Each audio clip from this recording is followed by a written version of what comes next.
बादब बा मुलाहजा में मैं फजल इमाम मलिक बिहार की बाढ़ पे बात करूं। इससे पहले आपसे ये गुजारिश है कि हमारे वीडियो को लाइक शेयर सब्सक्राइब करें और बेल आइकन जरूर दबाएं। तो दोस्तों, बिहार में सरकार कहीं दिखाई नहीं दे रही, न कोरोना से लड़ते हुए और न ही बाढ़ और दूसरी प्राकृतिक आपदाओं से लड़ते हुए बिहार के मुख्यमंत्री नीतीश कुमार कोई ठोस रणनीति अपनाकर दिखाई दे रहे हैं इस बाढ़ और कोरोना से लड़ते हुए। लोग कोरोना से भी तो परेशान थे ही, बाढ़ और प्राकृतिक आपदाओं ने भी लोगों का जीना मुहाल कर दिया। बाढ़ का सालाना कहर भी जारी, हर साल आते हैं बाढ़ और सरकारें सोई रहती हैं, बाढ़ से पहले कुछ नहीं करती। बाढ़ आता है, हर साल आती है, भाषण दिए जाते हैं, राहत बांटे जाते हैं और फिर वही ठन ठन गोपाल टाइम टाइम फिश फिर सो जाती है 1 साल के लिए सरकारें। उत्तर बिहार का इलाका हर साल बाढ़ से डूब जाता है और सरकार पानी जब सर से ऊपर आता है तो राहत का ढिंढोरा पीट कर अपनी जिम्मेदारी से मुक्त हो जाती है। हर साल ऐसा ही होता है। कोसी से लेकर गंडक व दूसरी नदियां हर साल न जाने कितने लोगों को लील जाती है और सरकार सिर्फ राहत का मरहम लगाने की नौटंकी कर अगले साल फिर से बाढ़ आने का इंतजार करती है, क्योंकि राहत और बचाव के नाम पर बड़े पैमाने पर भ्रष्टाचार होता है। इसलिए अब तक किसी सरकार ने बाढ़ के अस्थायी हल के लिए पहल नहीं की। बिहार में 15 साल से नीतीश कुमार मुख्यमंत्री हैं तो उनकी नीयत पर सवाल उठने लाजमी है।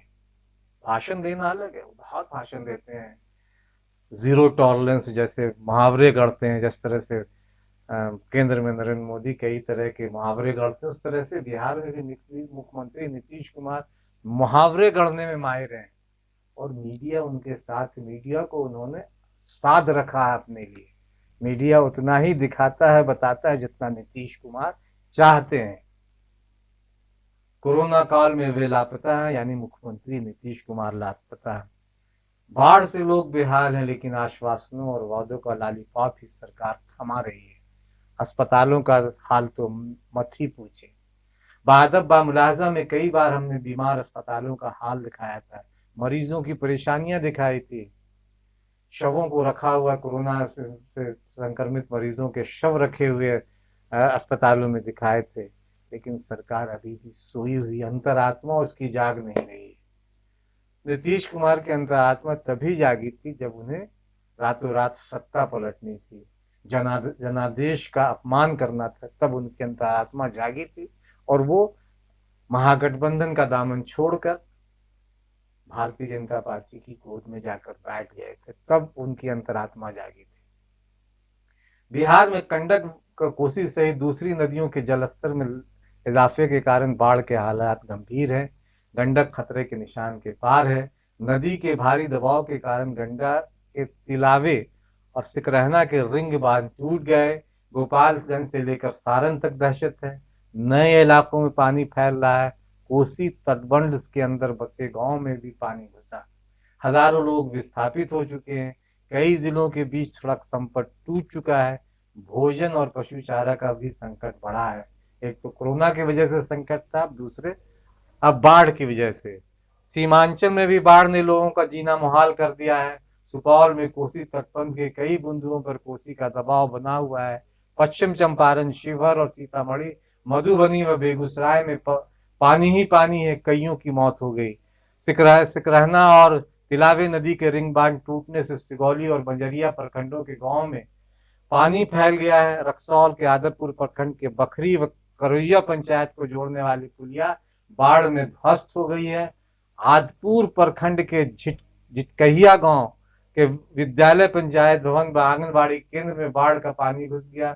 जिला के अरेराज के नवादा गांव में बाढ़ के कारण हालात खराब हैं। बाढ़ के दौरान लोगों ने छतों पर पनाह ले रखी है, उन्हें 9 से ऊंचे स्थान पर ले जाया गया। पश्चिम चंपारण में वाल्मीकि टाइगर रिजर्व का बड़ा हिस्सा जलमग्न है। नौतन, बरैया और योगापट्टी दियारे के 500 परिवार पलायन कर चुके हैं। प्रतिपक्ष के नेता तेजस्वी यादव ने भी इन इलाकों का दौरा किया और पहली बार ऐसा है इन पिछले कुछ सालों में जब तेजस्वी यादव को देखा है कि वो लोगों के बीच गए हैं। अब तक तो वो तमाम मुश्किलों के वक्त लोगों के बीच जाने से कतराते रहे, लेकिन इस बार वो बाढ़ में लोगों का हाल चाल जानने पहुंचे हैं। एक विपक्ष की जो भूमिका उन्होंने उसका निर्वहन किया। कुछ मिल रहा है सरकार तो सरकार बूढ़ा पेंशन मिलता तो वो बंद कर दिया। बुरा पेंशन आई खाने उन्हें का बाढ़ में कुछ दिया है? कुछ नहीं आया, अभी नहीं आया। खाने में सरकार नहीं आया। कोई आपको ले जाने भी नहीं आया? कोई भी नहीं था। सुरक्षित जगह पे ले चलिए। मधुबनी और समस्तीपुर में स्थिति गंभीर है। बेनीपट्टी साहरघाट मुख्य पथ के उच्चैठ डायवर्सन पर बाढ़ का पानी बह रहा है। दरभंगा के हायाघाट में करेह नदी के तटबंध पर दबाव है। सीतामढ़ी में बाढ़ अपनी पूरे शबाब पर है। सभी नदियां खतरे के निशान को पार कर चुकी हैं। सीतामढ़ी शहर के अंदर लखनदेई नदी में राहत व बचाव में SDAR जुटा है। बागमती नदी, ढेंग, बेलसंड, चंदौली, सोनाखान, डूबा घाट व कटौझा में तो अधवारा नदी, सुंदरपुर, पुपरी व लाल बकैया नदी गुआबाड़ी में खतरे के निशान से ऊपर है। उफान पे है नदियों का देखने का जलस्तर देखने को। पूर्णिया में महानंदा खतरे के निशान से ऊपर है। हमारे साथी पंकज राजशेखर सिंह है, उन्होंने बाढ़ पर एक खास रिपोर्ट बामुलाजा के लिए भेजी है, देखें। हम लोग बिहार के उस बाढ़ प्रभावित इलाके में आ चुके हैं जहां पर ये आप देख सकते हैं। कैमरामैन से मैं बताना चाहूँगा, कैमरामैन ये दिखाइए किस तरह से किसानों की फसल डूब चुकी है और किस तरह से नदी का प्रकोप, बाढ़ का प्रकोप यहाँ पे ये भरपाई कर रहा है, तबाही लाया हुआ है यहाँ पे। और हर साल इसी तरीके के बाढ़ जो है बिहार, असम और पूर्वोत्तर भारत को किस तरह से प्रभावित करते हैं। और ये बाढ़ का जो कहर है वो एक साल नहीं हर साल आता है। जब देश में 14 बैंकों का नेशनलाइजेशन किया गया था तब भी ये वो इलाके हैं, जब असम और बिहार के वो इलाके हैं जहाँ पे हम लोग अभी आए हुए हैं, वो डूब चुके थे। और ये देखिए कि मतलब कुत्तों को पानी पीने तक के लिए नहीं है, तो ये अपनी प्यास बुझा रहे हैं बाढ़ के पानी में, तो इंसानों की क्या हाल हो सकता है। तो ये देखिए किसानों की पूरी फसल यहाँ डूब चुकी है और ये पूरा बाढ़ से प्रभावित ये इलाका है और सरकार का कोई भी मुआवजा यहाँ तक अभी तक नहीं पहुँचा है। सरकार के द्वारा कोई भी किसानों की कोई देखरेख नहीं है। और ये एक सड़क थी जो ये सड़क है जो आधी बह गई है। आधी ये सड़क वहाँ तक हुआ करती थी, ये सड़क वहाँ तक हुआ करती थी। ये देख सकते हैं बाउंड्री, ये बाउंड्री पूरी बह गई है। तो ये बाढ़ का ये प्रकोप है, आप ये देख सकते हैं किस तरह से मतलब बाढ़ जो है देश की इकनॉमी को हानि पहुंचा रहा है, नुकसान पहुंचा रहा है। Camera person Hansit Hanmaliya. बिहार में लोगों का जीना मुहाल है। कोरोना लोगों के सामने रोजी रोटी का संकट खड़ा कर डाला है। डबल इंजन की सरकार दावे तो करती है सुविधाएं मुहैया कराने की, लेकिन दावे कागजों से आगे नहीं बढ़ पाती हैं। अभी तक सारे दावे राहत के, बचाव के, या तो कोरोना के या कोरोना के दौरान जितने भी राहत पैकेज वगैरह दिए गए, उस तमाम दावे कागजों पर ज़्यादा हुए। अब तो ये भी खबरें मिल रही हैं कि क्वारंटाइन सेंटर्स जितने बनाए गए उसमें बड़े पैमाने पर भ्रष्टाचार हुआ है, उसकी खबरें भी आ रही है। एक तस्वीर हाजीपुर से आई है। यह तस्वीर हाजीपुर की जो तस्वीर है बहुत विचलित करने वाली तस्वीर है। जो लोग, लेकिन सरकार संवेदनहीन है, उन्हें सब तस्वीरें दिखाई नहीं देती। लोगों की परेशानियां को वो समझ नहीं रहे हैं। राष्ट्रीय लोक समता पार्टी ने ये तस्वीर ट्वीट किया है। पार्टी के राष्ट्रीय अध्यक्ष हैं उपेंद्र कुशवाहा, उन्होंने वीडियो साझा की और ट्वीट करते हुए उन्होंने लिखा कि हाजीपुर औद्योगिक क्षेत्र में गरीबी, बेरोजगारी में त्रस्त महिलाएं, बच्चे फेंके हुए सड़े आलू में अपनी जिंदगी ढूंढ रहे हैं।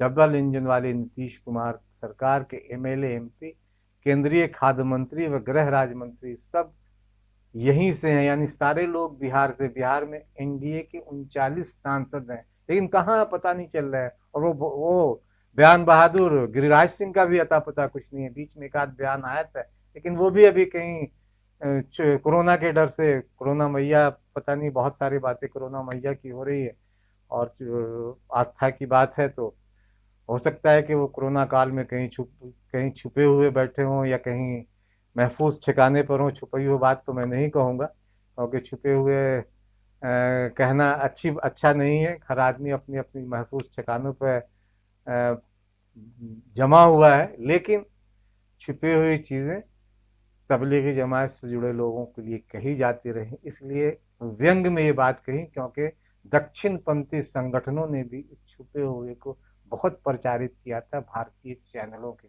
इन भारत के जो बड़े बड़े चैनलों ने भी इस तरह से, और मीडिया घरानों ने भी इसको छुपे हुए शब्द को तबलीगी जमात के लिए इस्तेमाल किया था, इसलिए व्यंग में ये बातें कही गई। इस व्यंग को गिरिराज जी भी समझेंगे, तो वो छुपे हुए नहीं है, कहीं सुरक्षित अपने को महफूज जगह रखे हुए हैं। हम इस कोरोना काल में तो बिहार भर में स्थिति ऐसी ही बदतर है। लोग गरीबी से परेशान हैं, भूख से परेशान है, बाढ़ से परेशान है, कोरोना से परेशान है। कोई नहीं परेशान है तो मुख्यमंत्री नीतीश कुमार नहीं परेशान है, वो मस्त है, जनता त्रस्त है। बाकी तो सब बिहार में ऐसी बहार है कि जिसकी कल्पना 5 साल पहले बिहार के किसी एवाम ने नहीं की थी, जब उन्होंने नीतीश कुमार को सत्ता सौंपी थी। खराब स्थिति में देखिए, यहाँ लगभग हमें लगता है 20-25 की संख्या में बच्चे, नौजवान महिलाएं, मजदूर वर्ग के लोग यहाँ पर कचरा में अपना आलू चुन कर किसी भी तरह 2 वक्त की रोटी खाने के लिए जुगाड़ कर रहे हैं। और नरेंद्र मोदी और बिहार सरकार के मुखिया नीतीश कुमार जी बवाही लूटने के लिए बोले कि रोज़ हम अनाज दे रहे हैं, कोई गरीब भूखा न रहे, इस पर लगातार अपना बवाही लूटते हैं। लेकिन ये हकीकत हम इन महिला से पूछने जा रहे हैं, ये बताएंगे क्या दिक्कत है इनके घर में, ये क्यों ये गंदे कीचड़ में आलू चुनने को मजबूर है।